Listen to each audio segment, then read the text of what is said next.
Mga pulis sa Davao de Oro sumailalim sa medical evaluation bago sila i-deploy sa farm elections. Detalye na balita mula kay Jun Suter mula sa Action Radio Davao. May buntag ni mo, Jun. Mayong buntag usab Kuyang Angel, sumailalim sa medical evaluation ang mga pulis ng Davao de Oro na nakatakdang i-deploy para sa Bangsamoro Autonomous Region in Muslim Mindanao o BARM parliamentary elections.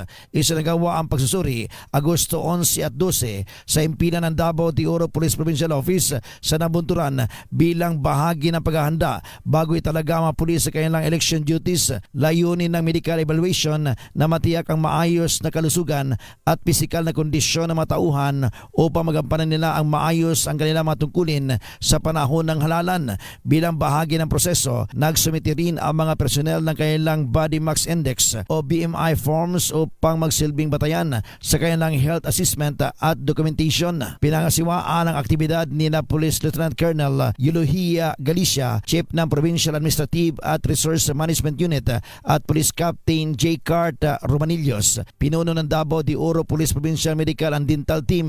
Ayon sa Davao de Oro Police Provincial Office, bahagi ang hakbang na ito ng kailang paghahanda o pamatiyak na handa, malusog at fit ang mga pulis na magbibigay ng seguridad sa nalalapit na halalan sa BARM. Ito si Jun Suter para sa DZRH. Una sa Pilipinas, una sa Pilipino. Daghang salamat, Jun Suter.